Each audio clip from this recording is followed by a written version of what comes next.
ఈరోజు ఏకాదశి. మామూలు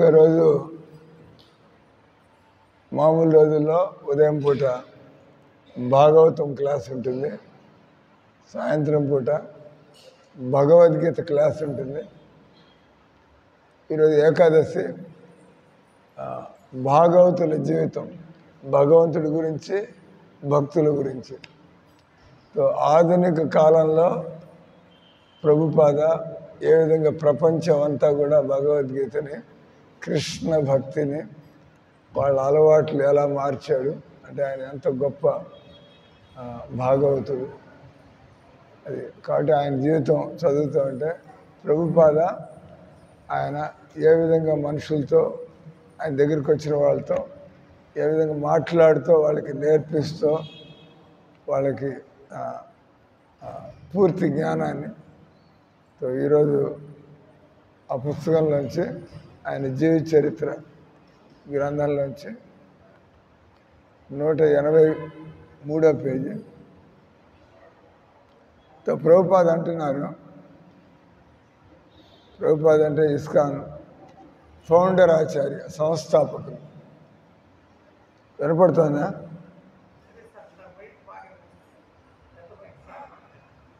దగ్గర కొద్దిగా. ఇది కూడా బాగానే వినపడుతుంది, ఇది కూడా బాగానే వినపడుతుంది.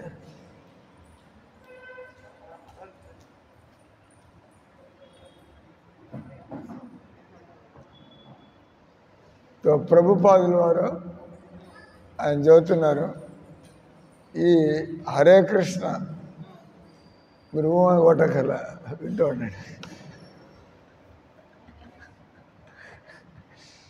అక్కడ దాకా వినపడుతుందా? అక్కడ దాకా పెద్ద ముందు రండి, అంత ఖాళీగా పెట్టి అక్కడ కూర్చుంటారు. కమ్ ఇన్ ది ఫ్రంట్ రండి, అంత ముందు రండి, జరగండి.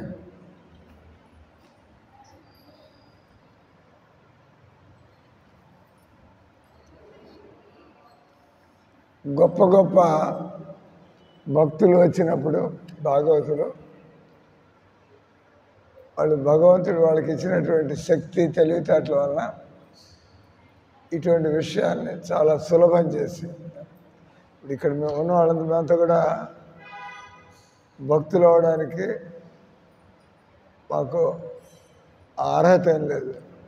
కానీ ఆయన ఏ విధంగా సరళం చేసి సింపుల్గా ఎలా చెప్పి దానివల్ల అర్థమైపోయింది. అంటే మీరంతా కూడా ఈనాళ్ళ నుంచి హిందువులుగా పుట్టి భారతదేశంలో ఈనాళ్ళ నుంచి ఉంటే ఇప్పుడు కూడా దేవుడు అంటే తెలియదు, సాధన లేదు, అలవాట్లు. దేవుడు అంటే నమ్మకం ఉంది. ఆ నమ్మకం మీకు ఇట్లాంటి వయసులో ఉంది, అట్లాంటి వయసులో కూడా దేవుడికి ఇట్టిట అని. ఇప్పుడు మళ్ళీ 80 ఏళ్ళు వచ్చినప్పుడు మళ్ళీ ఇట్టిట అంతకంటే ఎక్కువ తెలియకపోతే మీరు 80 ఏళ్ళు బతికి లోతుగా ఏం తెలుసుకున్నారు? ఇప్పుడు మేమున్నాం, అన్ని విషయాలు మాట్లాడుతున్నాం అంటే మేము అన్నీ నేర్చుకున్నాం. అది ఎవరైనా కూడా నేర్చుకోవచ్చు. ఏ పద్ధతిలో మనకి భగవంతుడి మీద అటాచ్మెంట్ కలగాల.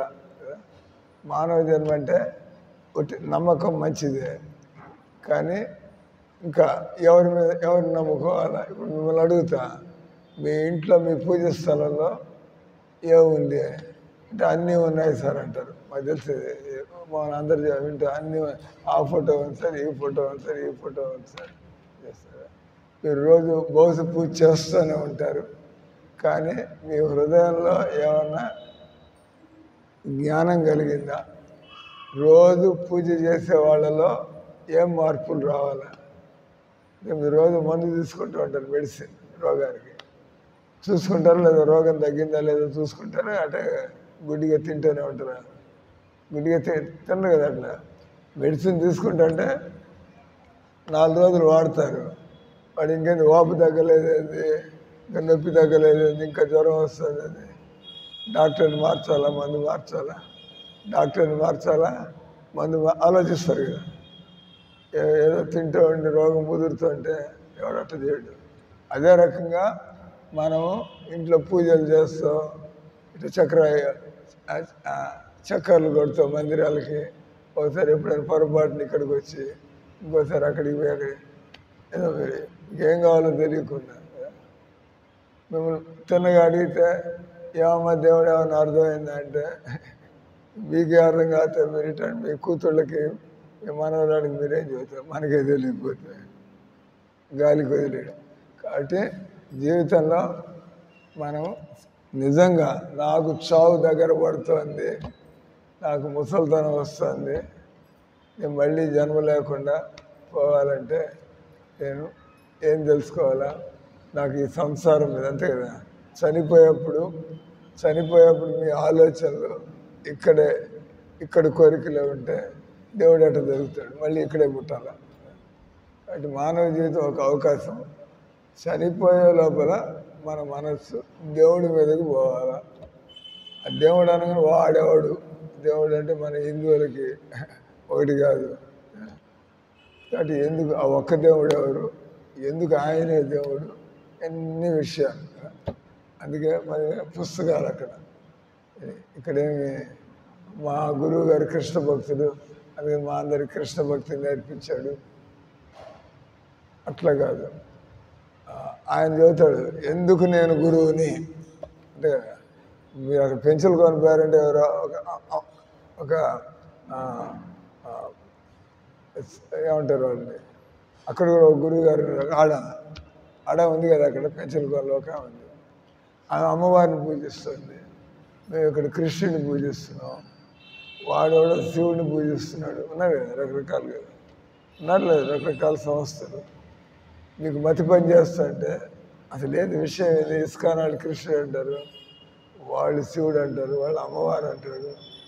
ఎవడు దేవుడు మీలో రావాలి ఆ ప్రశ్న. కానీ మీరు వండుకుని తినడం, మీ మనవరాలతో కూతురు కాలక్షేపం చేసి అన్నీ ఇట్లాంటి ప్రశ్నలు ఎందుకు వస్తాయి? సీరియస్నెస్ రకంగా ఎవరికైనా దేవుడు కావాలంటే కొంత పట్టుదల కావాలి, కొంత పరిశ్రమ కావాలి. పట్టుదల ఉండాలి, పరిశ్రమ అంటే ప్రయత్నం చేయాలి. మనకి ప్రశ్నలు ఉంటే అడగాలి, ఎవడు చెబుతాడు నాకు వీటికి జవాబులు. నాకు దేవుడి గురించి ఎన్నో ప్రశ్నలు ఉన్నాయి. దేవుడి గురించి ఒకటి దేవుడు ఎవరో తెలుసుకోవడానికి ఎన్నో ప్రశ్నలు. దేవుడు నిరాకారుడా సాకారుడా? మరి కృష్ణుడు దేవుడు అంటే ఏంది? ఆయన వచ్చాడు పోయాడు కదా, ఆయన దేవుడు ఎట్లా అయ్యాడు? ప్రశ్నలు ఓన్ ప్రశ్నలు వస్తాయి. అదే మనం ఆలోచిస్తుంటే మనకు ఆలోచన మన మనసుతో సంసారంలో ఉంది. ఏదో మొక్కుబడిగా చేయాలంటే మనకేం ప్రశ్నలు లేదు, ఏదో గుడ్డిగా చేసుకుంటూ పోతాం. కానీ అప్పుడు మీ మనసులో ఆ భక్తులకు ఉండాల్సిన లక్షణాలు మీకు రావు. ఎందుకంటే ఆ పద్ధతిలోనే మీరు చేయటం లేదు. అంటే ఏంది? 3 ప్రశ్నలు. దేవుడు ఎవరు, నేను ఎవరు, దీనికి సంబంధించి క్లియర్గా నేను ఎవరు, దేవుడు ఎవరు క్లియర్గా మీకు ఆ జవాబు దొరికేదాకా అడగడం వినడం దొరికి ఆల్ రైట్. నెక్స్ట్ దేవుడు ఎవరు, ఎందుకు, ఎలా చెబుతారు. ఆ తర్వాత దేవుడితో సంబంధానికి ఏం చేయాలా? దేవుడితో సంబంధానికి రోజు ఒక అరగంట ఇస్తే చాలా, రోజు ఇంకేమైనా చేయాలా? తిండి అలవాటు ఎట్లా ఉండాలా, మనం ఎలా కుటుంబంలో ఎలా ఉండాలా, డబ్బులు ఎలా ఖర్చు పెట్టాలా అని. అంతే కదా, మీరు భక్తురాలు అండి, డబ్బులు ఇష్టం వచ్చినట్టు ఖర్చు పెడుతుంటే భక్తురాలు ఎట్లా చెబుతారు? భక్తులైతే ఎప్పుడు కూడా భగవంతుడు చెప్పినట్టు ఖర్చు పెడుతున్నానా లేదా, భగవంతుడి కోసం ఖర్చు పెడుతున్నాడు. అదే భక్తులు అంటే మనసు ఎప్పుడు దేవుడి మీద ఉంటుంది, వాళ్ళు బతికే పద్ధతి వేరుగా ఉంటుంది. అంటే ఇక్కడ జీవితంలో మనకి భగవద్గీత మీద పట్టు ఉండాలి. అది మనకి భగవద్గీత నేర్పించేవాడు ఉండాలి. మనకి అన్ని సందేహాలు పోవాలా, మనం సాధన చేయాలి. ఆఖరిలో ఏమవుతుంది, మనం చనిపోయిన తర్వాత 3 ప్రశ్నలు చెప్పాను మీకు. నేను ఎవరు, దేవుడు ఎవరు, అదొక ప్రశ్న. రెండోది దేవుడితో సంబంధానికి ఏమేం చేయాల్సి ఉంటుంది. దేవుడితో సంబంధం కావాలంటే పెళ్లి చేసుకోకూడదా, పెళ్లి చేసుకోకూడదు, దేవుడితో సంబంధం దొరుకుతుంది అనే ప్రశ్న కదా.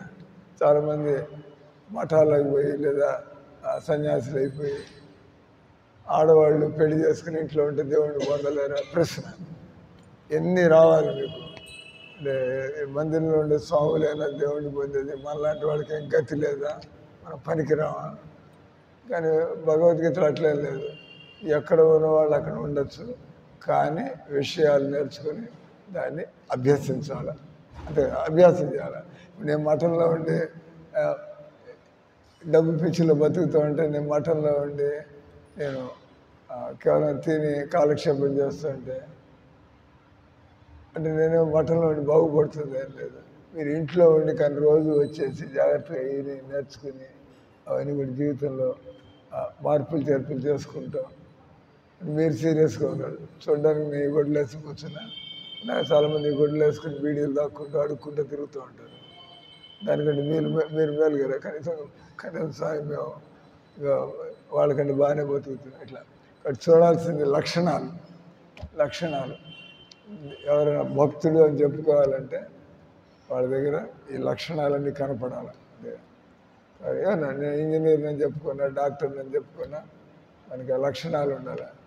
ఏమీ తెలియకుండా జనాన్ని మోసం చేయడానికి దాని అంటే క్వాక్ అంటే అప్పుడప్పుడు మీరు విలేజ్కి పోయి పేరు డాక్టర్ సుజాతమ్మ అని పెట్టేసుకుని ఇది ఎక్కడో కాంపౌండర్గా పనిచేసి 4 విషయాలు నేర్చుకుని విలేజ్కి పోయి అక్కడ పెట్టి జనాలు నమ్ముతారు. మీరు అది ఇది కొద్ది చేస్తారు, మీకేం డిగ్రీ లేదు కదా, అంత ఎంబీబీఎస్ పూర్తి చేయలేదు. పాయింట్ వచ్చి మనం భగవంతుడిని పొందిన వాళ్ళు భగవంతుడు కోసం ప్రయత్నం చనిపోయిన తర్వాత వాళ్ళకి ఏమవుతుంది, చనిపోయిన తర్వాత ఏమవుతుంది, భక్తులు కాకపోతే ఏమవుతుంది, భక్తులు అయితే ఏమవుతుంది, ఏ భక్తులు ఎవరు ఒక ఆయన మాంసం తింటున్నాడు, భజన చేస్తున్నాడు, చచ్చిన తర్వాత వాడికి ఏమవుతుంది, వాడు సారాయి తాగుతున్నాడు, వాడు మందిరానికి పోతున్నాడు, ఏమవుతుంది చనిపోతే, అంతే కదా.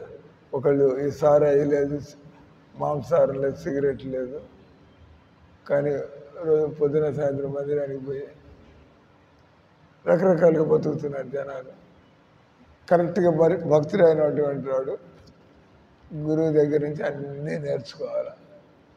ఎవరు గురువు లేకుండా ఎవరు అంటే ఏది వినకుండా ఎట్లా నేర్చుకుంటారు, జీవితంలో అన్నీ నేర్చుకోవాల్సిందే.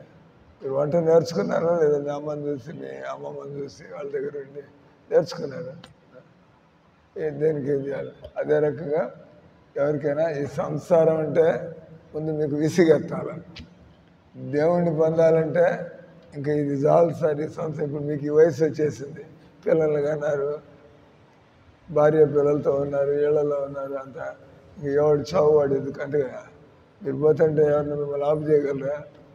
మీ అబ్బాయి డాక్టరు మిమ్మల్ని చావకుండా చూడగలరా? ఇది మీ అబ్బాయి డాక్టరు మిమ్మల్ని చావకుండా చూడగలరా?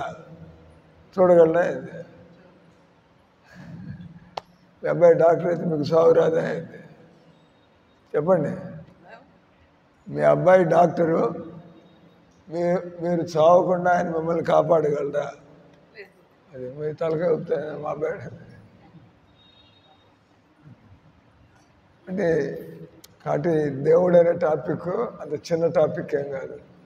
ఇంజనీర్ అవడానికి డాక్టర్ అవడానికి కింద మీద పడుతూ ఉంటారు. దేవుడిని తెలుసుకుని ఆనందాన్ని పొంది చావు పుట్టిని బయటపడాలంటే ఓ పెద్ద విషయం అది కదా. దేవుడిని తెలుసుకుని ఆనందాన్ని పొంది చావు పుట్టిని బయటపడడం, దారి తెలియకపోతే ఎట్టవుతుంది అంతా. బట్ ఇక్కడ మిమ్మల్ని అడిగిన ప్రశ్న, చనిపోయిన వాడు చనిపోయిన తర్వాత మీకు ఏమవుతుంది, లేదా మీకు ఏం కావాలనుకుంటున్నారు? మీరు పోతారు ఒకరోజు, ఆ తర్వాత ఏం కావాలి మీకు? చనిపోయిన తర్వాత ఏమవుతుంది మీకు? చనిపోయిన తర్వాత మీకు చెవుడైంది, చనిపోయిన తర్వాత మీకు ఏమవుతుంది? చనిపోయిన తర్వాత ఏమవుతుంది మీకు? ఇంకా ఆయనకేం పని లే, అక్కడ పరమాత్మలో కలిసిపోద్దంటే. మీ కూతుర్లో కలిసిపోండి, మీ మొగుడిలో కలిసిపోండి. మీరు పోయి కలవడం వీలు కాదు. ఇప్పుడు ఇంట్లో భార్యాభర్త ఉంటారు, కలవడం వీలు కాదు. మీరు దూరిపోయి ఇంక మీరు ఉండరా? మీరు ఉండాల్సిందే, ఆయన ఉండాల్సిందే. కానీ గొడవలు లేకుండా అందరు కలిసిమెలిసి ఉంటుంటే అంతా ఒకటే స్వామి. ఇంట్లో గొడవలు అంటే ఒకరినొకరు అర్థం చేస్తారు. కాబట్టి చనిపోయిన తర్వాత భక్తుడు ఎవరు కూడా చనిపోతే ఇంకోళ్ళు కలిసిపోయేది దూరిపోయేది అనేది ఎట్ట దూరుతారు? మీలో దూరిపోతారు అంతేవాడిని. అట్లా వీరు కాదు, ఇద్దరు మనసులు కలుస్తాయి, అర్థం చేసుకుంటారు. అట్లా దేవుడు చెప్పినట్టుగా మనం అక్కడ బతుకుతాం. అందుకే ఇక్కడ చేసేది కూడా దేవుడు చెప్పినట్టుగా ఇక్కడ బతకడానికి మనం ప్రయత్నం చేస్తాం. అప్పుడు దేవుడి దగ్గరికి వెళ్తాం, అక్కడ ఆయనకి సేవ చేయగలుగుతాం. మీరు దేవుడి దగ్గరికి వెళ్తే అక్కడ మీకు ఇది ఉల్లిపాయ పెసరట్టు దొరకదు. ఇక్కడ బాగా ఉల్లిపాయ పెసరట్టు మీకు బాగుంది. దేవుడి దగ్గరికి వెళ్తే ఉల్లిపాయ పెసరట్టు ఉండదు. కాబట్టి మీరు ఇక్కడ ఉల్లిపాయ పెసరట్టు వదిలిపెడితే కానీ దేవుడి దగ్గరికి పోలేరు. మీకు ఉల్లిపాయ పెసరట్టు కావాలంటే అక్కడ దొరకదు కదా. అంటే ఇక్కడ ఉంటూ మన అలవాట్లని అక్కడ ఉండేవాళ్ళు ఎలా బతుకుతారో ఇక్కడ అలా బతకడం అలవాటు చేసుకోవాలి. అర్థమైందా? మనం దేవుడి దగ్గరికి వెళ్తే ఎలాంటి జీవితం ఉంటుందో అలాంటి జీవితం ఇక్కడ బాగా ప్రాక్టీస్ చేయాలి. చనిపోయేప్పుడు ఆయన దగ్గరికి వెళ్తే మనకు అన్ని తెలుసుండే చక్కగా దేవుడి సేవలో ఏమీ తెలియకుండా ఇప్పుడు దేవుడు మీ ముందుకు వస్తాడు. ఏం చేస్తారు ఆయనకి? మీరు కృష్ణుడు మీ ముందు వచ్చి దర్శనం ఇస్తాడు. ఏం చేస్తారు? కృష్ణుడు మీకు దర్శనం ఇస్తాడు వచ్చి నిలబడి. ఏం పేరు? మానస. టక్కని కృష్ణుడు వచ్చి మీ ముందు నిలబడతాడు. ఏం చేస్తారు మీరు? ఓ దండం పెట్టి ఇంటికి పోతా సార్ అంటారా? ఓ దండం పెట్టి మా అమ్మ ఎదురు చూస్తుంది పోతా సార్ అని అంటే దర్శనం ఏం చేస్తాడంటే ఆయన చెప్పలేకపోతుంది కదా. దేవుడు మీ ముందు వచ్చి నిలబడతాడు. ఇప్పుడు మీరేం చేస్తారు? తెలియదు. ఏం చేస్తారు? తెలియకపోతే తెలుసుకోవాలి. ప్రధానమంత్రి మోడీ గారు వస్తాడు మీ ఇంటికి. నేనేం చేస్తామో ఆయన బెడ్రూమ్ ఎలా ఉండాలా, ఏసీ ఉండాలా, ఫ్యాన్ ఉండాలా, ఆయన ఏం తాగడం ఇష్టపడతారు, ఏం తినడం ఇష్టపడతారు, ఆయనకి ఏం ముందర తెలుసుకుని రెడీ అవుతారు. నేను మీ ఇంటికి వస్తాను. మీరు ఏం చేస్తారు? ఈసారి మిఠాయిలు తింటాడా, కారాలు తింటాడా, ఈయన ఎనిమాటలు తింటాడు అంటే మీ ఇంటికి నేను ఒక రోజు ఉండడానికి వస్తే అన్ని ముందు ప్లాన్ చేస్తాను కదా. బ్రేక్ఫాస్ట్ ఏం పెట్టాలా, లంచ్ ఏం పెట్టాలా, డిన్నర్ ఏం పెట్టాలా, ఏం తింటాడా డిన్నర్లో. మీరు కాకరకాయ వండుతారు, నేను తిన్నది అడుగుతారు. మీరు కూర ఉండాలా, ఈ స్వామికి ఏం కూర ఇష్టం అడుగుతారు. మందిరంలో ఉండేవాళ్ళు నాతో ఎవరుంటున్నారో వాళ్ళని అడుగుతారు. ఈ స్వామి మా ఇంటికి వస్తున్నాడు, మీరు చెప్పండి, మీరు ఆయనతో పాటు ఉంటున్నారు, ఆయన ఏం తినడం ఇష్టపడతాడు, ఆయనకి క్యాలీఫ్లవరు క్యారెట్ కూర ఇష్టమా, ఆయనకి దొండకాయ కూర ఇష్టం తెలుసుకోవాలి కదా. అంటే మనం దేవుడితో ఉండాలంటే మనం ఏ విధంగా ఉండాలి. మందిరాలంటే ఇస్కాన్ మందిరాల్లో దేవుడు 3 గంటలకు లేచి కూర్చుంటారు. మీరు 6 గంటలకు వస్తే తప్పు కదా. అది మీ దేవుడు 3 గంటల కల్లా నిద్రలేస్తాడు. మీరు ఆయనకంటే ముందు లేవాలా లేదా? ఆయన సేవ చేయాలంటే ఆయన లేచి ఆయన బాత్రూమ్కి పోయి ఆయన గుడ్డలు ఉతికిని మీరు లేచి ఏం చేయాలి? ఆయన భుజాల మీద సవారీ చేయాలి. ఇవన్నీ నేర్చుకోవాలి వెళ్ళగా. అందుకే గురువు దగ్గర ఉండి చక్కగా ఇవన్నీ ఏది అటు దొరికి ప్రశ్నలు ఉంటే అడుగుతాం. కాబట్టి ఈ రోజుకి మీకు చెప్పేది, చనిపోయిన తర్వాత ఎవరైతే ఇక్కడ చక్కగా ప్రేమతో దేవుడికి అభిషేకాలు చేస్తున్నాము, దేవుడికి గుడ్డలు మారుస్తున్నాము, దేవుడికి ఎవరి ఫోనే తీసుకోండి, డబ్బులు తీసుకోండి. నాన్సెన్స్. ఏం చేస్తున్నారు? సెల్ ఫోన్ మందిలో అక్కడ ఒకటి పెట్టారు, ఇక్కడ ఒకటి పెట్టారు. నో ఫోన్స్ అంటే న్యూసెన్స్. మనం చెప్పుకుంటే వాడుకుంటే డింగు డింగు డింగు డింగు డింగు డింగు న్యూసెన్స్. అదే ఇంపార్టెంట్ అయితే కింద కూర్చోండి, ఫోన్ ఎప్పుడు వస్తుంది. ఇక్కడికి వస్తే పక్కన పారేసి ఒక 10 నిమిషాలు భజన చేయాలా, ఒక 10 నిమిషాలు సరిగ్గా వినాలా, అంతే కదా. అది మందిరానికి ఎందుకు రావాలి? కాబట్టి ఆ విషయం వచ్చి చనిపోతే మనం నరకానికి పోవచ్చు, చనిపోతే మనం స్వర్గానికి పోవచ్చు, చనిపోతే మళ్ళీ మనం మనిషిగా పుట్టచ్చు. అమెరికాలో పుట్టాలా, రష్యాలో పుట్టాలా, చైనాలో పుట్టాలా, పాకిస్తాన్లో పుట్టాలా. ఇప్పుడు ఇండియా వాళ్ళంతా పాకిస్తాన్, ఇండియా పాకిస్తాన్ చచ్చేవాడు పాకిస్తాన్ గుర్తొస్తుంది, అక్కడే పుట్టాలి మీరు. ఆ గడ్డం వాడు, ఆ జాలి టోపీ వాడు, ఎందుకంటే బతుకంటే వాడు పాకిస్తాన్ ఇది ఆలోచిస్తుంటే చచ్చేప్పుడు వాడే గుర్తొస్తాడు. మీరు పాకిస్తాన్లో జన్మెత్తారు. దేని గురించి ఎక్కువ ఆలోచిస్తుంటే మనకి అదే జన్మ మనకు కలుగుతుంది. దేవుడి గురించి ఎక్కువ ఆలోచన ఆయన దగ్గరికి పోతాం. అట్లా అంటే ప్రతిదీ జాగ్రత్త. ఇప్పుడు కుక్కలు పెంచుకుంటూ ఉంటారు. మీరు మీ ఇళ్ళలో కుక్కలు పెంచుకుంటున్నారా? వీళ్ళలో ఈత పట్టు ఎవరో కొద్ది చెవుడులాగా ఉంది. ప్రతి కుక్కలు పెంచుకుంటున్నారా అండి? ఎవరైనా కుక్కలు పెంచుకుంటున్నారా? కొంతమంది కుక్కలు పెంచుకుంటే మీకు కుక్క జన్మ వచ్చే అవకాశం ఉంటుంది. ఎందుకంటే మీరు కుక్కలతో బతుకుతున్నారు, ఇష్టం. దాని మూతిలో మూతి పెట్టి దాన్ని ఒళ్ళో పెట్టుకుని, అంటే మీకు కుక్క శరీరం, మీకు కూడా దేవుడు కుక్క జన్మిస్తాడు. మీరు ఇష్టపడుతున్నారు కాబట్టి. అది కానీ మీరు కృష్ణుడి విగ్రహాన్ని పెట్టుకుని ఆయనకి తగ్గ సేవ చేసుకుని దేవుడి దగ్గరికి పోతారు.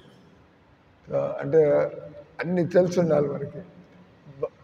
ఈ సంసారం మళ్ళీ జన్మ లేకుండా దేవుడి దగ్గరికి పోవాలంటే విషయాలన్నీ తెలిసి ఉండాలి. కాబట్టి మన శాస్త్రాల్లో గురువు, తర్వాత సేవ, తర్వాత నేర్చుకోవడం, తర్వాత మనం కూడా గురువు అయ్యేంత విధంగా మనం కూడా అన్నీ నేర్చుకోవడం. అంటే మీరు అన్నీ నేర్చుకుంటే మాకు ఈయన పుస్తకాలు చదివి ఈయన అన్ని విని నేర్చుకుని, ఇప్పుడు ఆయన లేడు, ఇప్పుడు మేమున్నాము. కాబట్టి నాలో ఆ సమర్థత ఉండాలి. ఆయన నన్ను భక్తుడిని చేశాడు, నేను కూడా మిమ్మల్ని ఒక చక్కటి కృష్ణ భక్తురాలుగా చేసి వదిలిపెట్టే సమర్థత. ఇట్లా చేయండి అమ్మా, ఇట్లా చేయండి మార్పు ఆల్రెడీ. మీరు చక్కటి భక్తులే, ప్రశాంతంగా బతుకుతూ ఆనందంగా బతుకుతూ చావు భయం లేకుండా. మీరు భక్తులైతే చావు భయం ఉండదు. అంటే భక్తులైతే చావు భయం ఉండదు. తెలిసిపోయింది, నేను శరీరం వదిలిపెడతాను, తిన్నగా కృష్ణుడి దగ్గరికి పోతాను, ఆ గోలోకానికి. అదే కొద్దిగా 10 నిమిషాలు ఉంది, పుస్తకం నుంచి చదివి వినిపిస్తాను మీకు. కాబట్టి ఈ ఇస్కాన్ సంస్థ యొక్క ఉద్దేశం, ఎందుకు ఈయన ఇస్కాన్ సంస్థ పెట్టాడు, అందరికీ భగవత్ చైతన్యం కలగడం కోసం. ఇస్కాన్కి వేరే పనేం లేదు. అందరికీ కులాలు, జాతులు, మతాలు ఇవన్నీ పట్టించుకోకుండా వచ్చిన వాళ్ళకి, వాడు బ్రాహ్మడైతేనే, వాడు చదువుకుంటూనే, చదువున్నా లేకపోయినా, చదువు లేకపోతే దేవుడిని పొందలేరా ఏంది? విని నేర్చుకోవచ్చు కదా. చదువు రాదు కానీ మీకు తీవ్రమైనటువంటి కోరిక, చదువు రాకపోతే ఆల్రెడీ నువ్వు అడుగుతా నేర్చుకుంటా. చదువు వస్తే వింటూ ఉంటాం, దాంతోపాటు మనం కూడా చదివి నేర్చుకుంటూ ఉంటాం, అర్థం కాకపోతే పోయి అడుగుతూ ఉంటాం. ఇది కూడా ఒక దీని ఏమంటారు, ఆధ్యాత్మిక జీవితం, దీని ఆధ్యాత్మిక శాస్త్రం.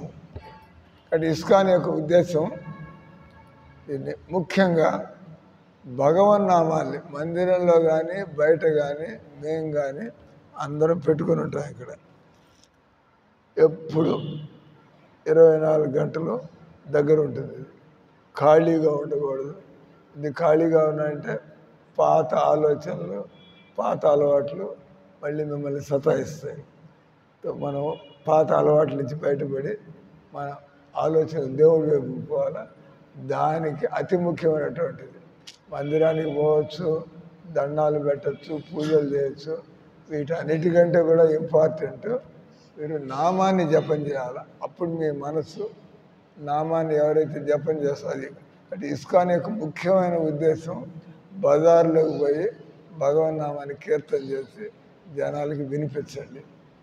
మందిరానికి వచ్చినప్పుడు ఆడతప్పుడు మళ్ళీ ఇక్కడ కీర్తన చేయండి, జనాలకి తెలియాలి. ఓహో హరే రామ హరే కృష్ణ అంటూ ఉంటే మెల్లిగా మనం భగవంతుడికి దగ్గర అవుతాం. మనం హరే రామ హరే కృష్ణ అంటూ ఉంటే మనకి ఉండేటువంటి చెడు అలవాట్లు పోతాయి. పవిత్ర భగవన్నామాన్ని మనం అంటూ ఉంటే మనలో ఉండేటువంటి బలహీనతలన్నీ కూడా మెల్లిగా పోతాయి. కాబట్టి ఎవరైనా చేయొచ్చు. తెలియదు మీరు ఇంట్లో ఏమైనా జపం చేస్తున్నారా, ఇంట్లో ఏమైనా సాధన చేస్తున్నారా, మీరు ఏం చేస్తారు?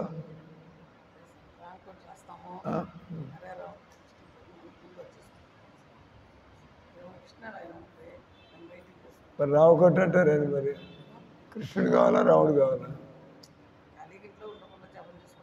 కృష్ణుడు కావాలా రాముడు కావాలా? మళ్ళీ అందరూ ఒకటే అంట. రాముడు కృష్ణుడే కదా, అందరూ ఒకటే. ఈవెన్ కూడా పూజించండి, అందరూ ఒకటే. అందరూ ఒకటైతే ఈవెన్ కూడా పూజ చేయండి. అట్లా కాదు, తెలియాలి అన్నీ. దేవతలను గౌరవించాలా. రాముడు కృష్ణుడు ఒక్కడే. ఇప్పుడు హనుమంతుడికి నిన్న హనుమత్ జయంతి జరిగింది నిన్న. ఒకసారి హనుమంతుడు ద్వారకి వెళ్ళాడు.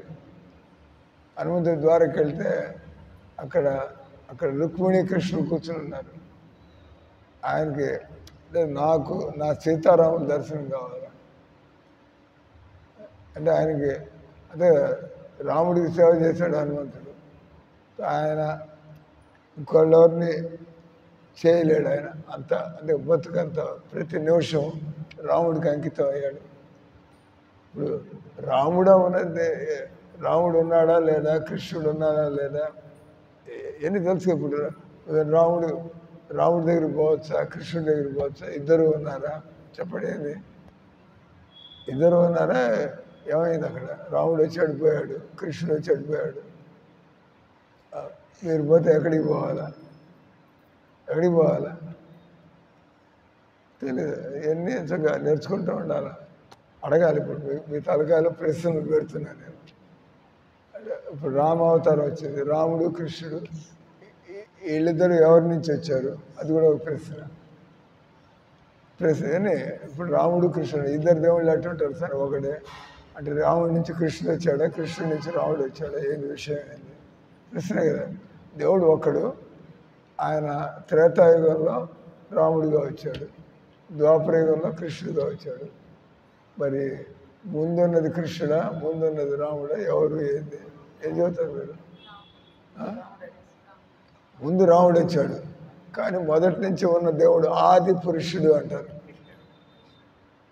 అప్పుడు కృష్ణుడిని పూజించవచ్చు కదా. లేదు నేను చెప్పేది అది. మీరు కృష్ణుడి నుంచి రాముడు వచ్చినట్లయితే తినగా కృష్ణుని పూజిస్తే అందరినీ పూజించినట్టే లెక్క. అది తెలివితేటలంటే. ఆమె అంటుంది వాడితో, కృష్ణుడి నుంచి రాముడు వచ్చాడు స్వామి అని భగవద్గీతలో ఉంది. అది కూడా భగవద్గీతలో ఉంది అంటే ఒప్పుకోవాలి. భగవద్గీత ఏమన్నాడు కృష్ణుడు? నేనే అహం 10వ అధ్యాయంలో రామ శస్త్ర మృతామహం, శస్త్రధారి అయినటువంటి రాముడిని నేనే అన్నాడు కృష్ణుడు. ఫినిష్ అయిపోయింది అక్కడికి.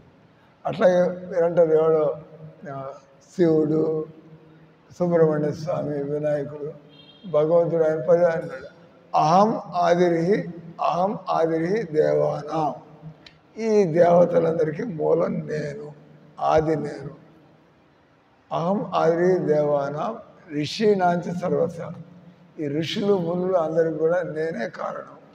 అంటే ఎవడైనా ఋషి ముని దేవుడి గురించి మాట్లాడుతుంటే వాడు కృష్ణుడు దేవుడు అని చెప్పకపోతే వాడు నిజమైనటువంటి గురువు కాదు. ఎందుకంటే వీళ్ళంతా ముందు లేరు కదా. కృష్ణుడు దేవుడు, గురువు గారు ఇంకేదో చెబుతున్నాడంటే ఆయన మనల్ని తప్పుదారి పెడుతున్నాడు. అంతే. అంత టాపిక్ అది. ఒక కృష్ణ భక్తుడు కావాలంటే పక్కడ్బందీ నాలెడ్జ్. మిమ్మల్ని ఎవడు కూడా మార్చలేడు. ఎందుకంటే మీ దగ్గర అంతా అర్థం చేసుకుని దిగారు. మేము ఎక్కడికి పోయినా కూడా జనాల్ని వాళ్ళని భక్తులు చేసిపోతూ ఉంటాం, కానీ వాళ్ళ పిచ్చి ఆలోచనలకి మేము మారేదేం లేదు. అంటే కరెక్ట్గా దేవుడు తెలిసిపోతే మిమ్మల్ని ఎవడు కూడా మార్చలేడు. ఈయన ప్రపంచం అంతా తిరిగాడు. ఆఫ్రికా వాళ్ళని కృష్ణ భక్తులు చేశాడు, చైనా వాళ్ళని కృష్ణ భక్తులు చేశాడు, రష్యా వాళ్ళకి. ఎవడు దేవుడిని వెతుకుతున్నాడో వాడు అడిగిన 1,00,000 ప్రశ్నలకి జవాబులు ఇచ్చి వాడి దగ్గర ఇంక ప్రశ్న లేక శరణాగతి.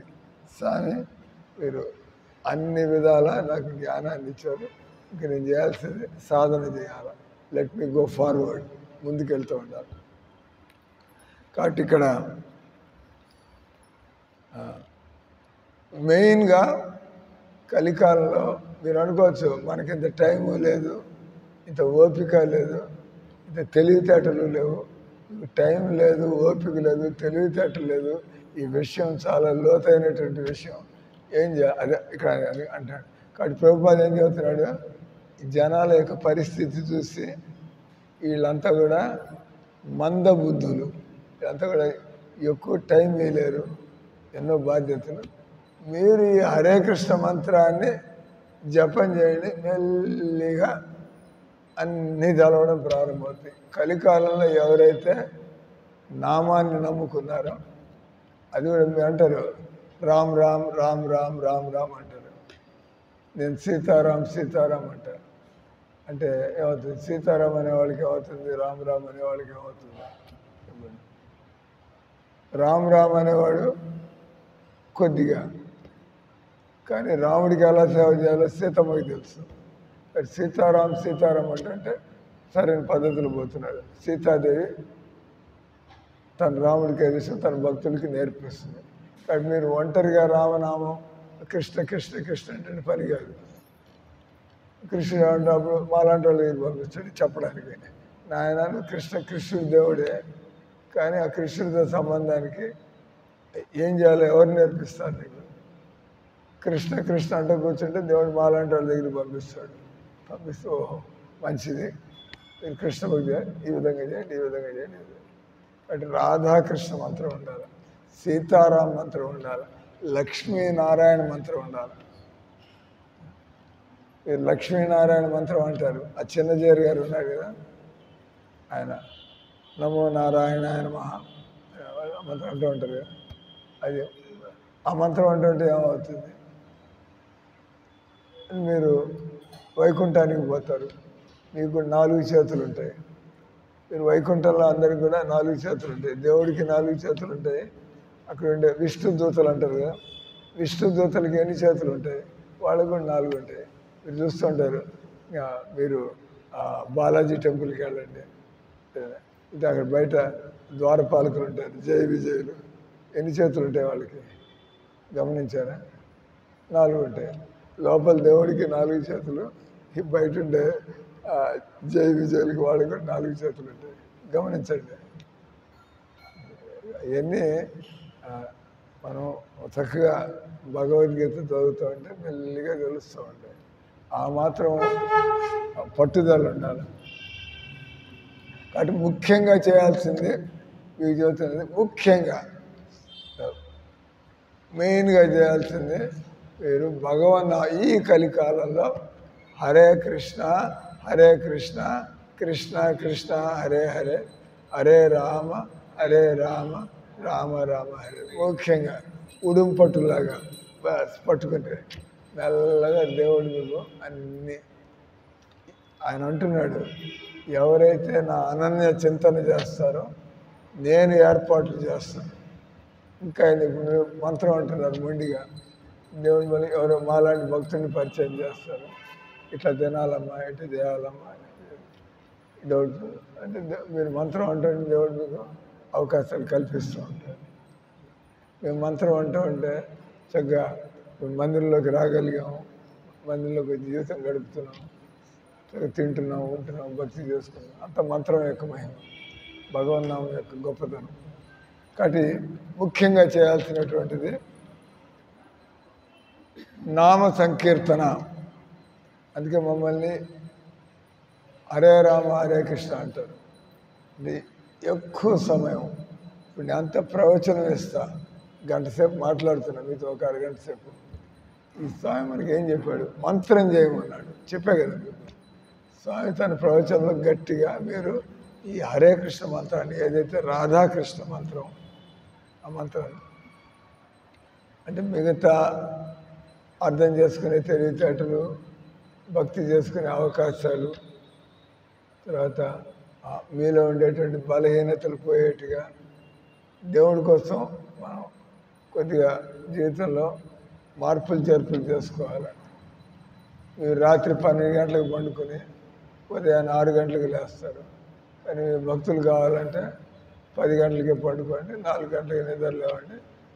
అప్పుడు అమృతవేళ బ్రహ్మముహూర్తం టైంలో వాతావరణం ప్రశాంతంగా దేవుడు భక్తి చేసుకోవచ్చు. మీరు ఉదయాన్నే 8 గంటలకు నిద్రలేస్తే ఆ ట్రక్కులు, ఆ పరిగెత్తడాలు, ఆ బాధ్యతలు ప్రశాంతంగా ఎక్కడ కూర్చుంటారు, ఇంటి పనులు గుర్తొస్తుండే. కాబట్టి మీరు చక్కగా భక్తి చేసుకోవాలంటే మీ లైఫ్. నేను ఇంటి పనులకి ఒక 2 గంటల ముందే లేచి ఏం చేసుకుంటే ఇంటి పనులు చేయడం.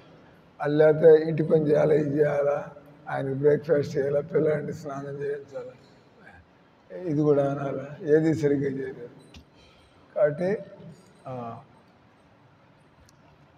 ఈ హరే కృష్ణ మంత్రాన్ని అంటూ ఉంటే మీ జీవితంలో మెల్లిగా మార్పులు, పెను మార్పులు మీరు మీ జీవితంలో చక్కగా నాకు కొద్దిగా మనసు దేవుడి మీదకి పోతుంది, వాటి ఇంకా చేస్తూ ఉంటే మిగతా విషయాలు కూడా నాకు తెలిసి వస్తాయి అనే అనుభవం కలుగుతుంది.